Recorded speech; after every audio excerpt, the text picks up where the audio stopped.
A lot of people get overwhelmed, but it doesn't have to be complicated. First, we will talk about vena contracta. Identify the narrowest part of the jet just below the valve, and it represents the true size of the leak. This is best measured from the peristernal long axis or the apical 3 or 5 chamber view. Zoom in tightly, lower your color scale to about 50 to 60 centimeters per second, and measure the vena contracta perpendicular to the direction of flow.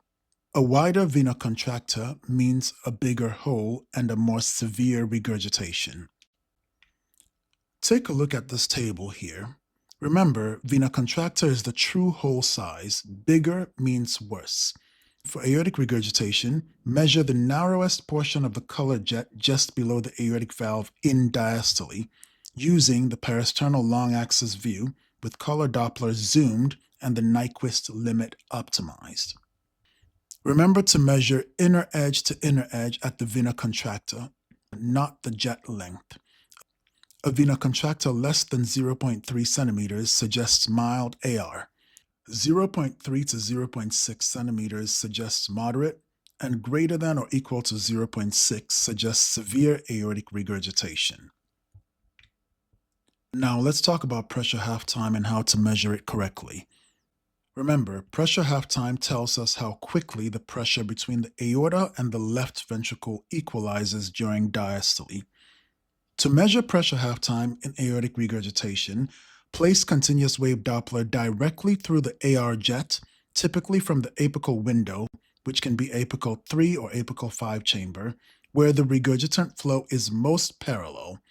Take a look at the continuous wave Doppler waveform on the screen. Because aortic regurgitation flow is moving towards the transducer during diastole, the Doppler signal will typically appear above the baseline in most labs. Note the signal position on each waveform. Once you have a clean spectral signal, trace the deceleration slope of the diastolic velocity envelope, starting at the peak early diastolic velocity and following it downward through diastole. Watch how the slope changes from mild to severe AR. Do not trace the systolic portion, only the diastolic regurgitant envelope. After tracing, the system will automatically calculate the pressure half time for you. The pressure half time value will be displayed on the tracing. Here's a key concept to remember. Pressure half time reflects how fast pressures equalize. Rapid pressure equalization equals short pressure half time, which means more severe regurgitation, or steeper slope when you look at the waveform. Slower pressure equalization equals longer pressure half time, which means less severe regurgitation, or a gradual slope when you're looking at the waveform. So in short slope, short pressure half time equals severe aortic regurgitation. Take a look at this table right here. Remember again, with pressure half time, the faster the pressure equalization occurs, the more severe the regurgitation.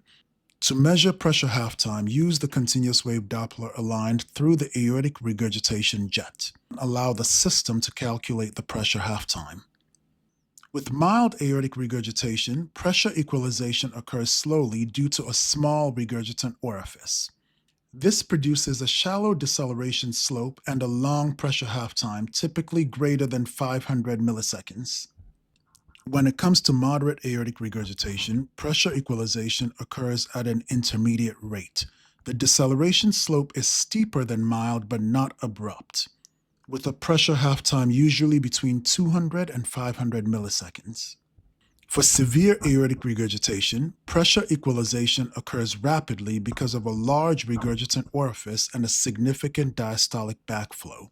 This results in a very steep deceleration slope and a short pressure half time, typically less than 200 milliseconds. Now let's talk about regurgitant volume and EROA. 60 millimeters or more means severe aortic regurgitation.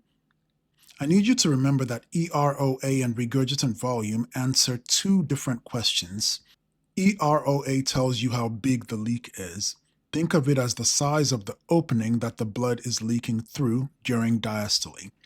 The bigger that opening, the more serious the valve problem. Regurgitant volume answers a different question: how much blood actually leaks backward each heartbeat? This is measured in millimeters per beat and tells us how much extra blood the left ventricle has to handle every cycle. Now let's talk about how these two are actually connected. These measurements are connected because regurgitant volume is calculated using EROA and the regurgitant jet VTI. Remember, EROA represents the size of the leak, the VTI represents how much blood flows backwards through that leak over diastole, and together they determine the total backward volume per beat. For grading severity and for the registry, severe aortic regurgitation is defined by either a regurgitant volume that is greater than or equal to 60 milliliters or an EROA greater than 0.30 centimeters squared. You may not calculate these on every patient, but they are very important to understand. If you see blood flowing backwards during the entire diastole, that means the aorta is literally draining into the left ventricle. If holodiastolic flow reversal is present, you can confidently call the regurgitation severe.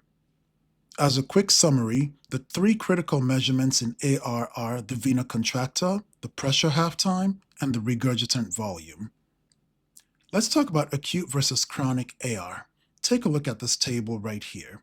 One important clinical difference to remember is how acute and chronic aortic regurgitation affects the left ventricle.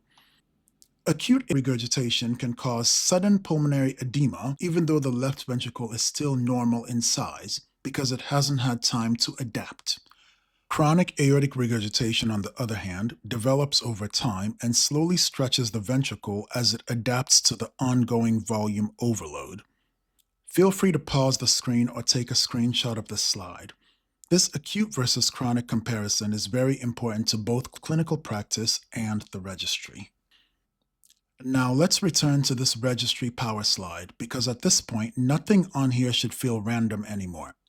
Every single finding on this slide is telling you the same story, just in a different way.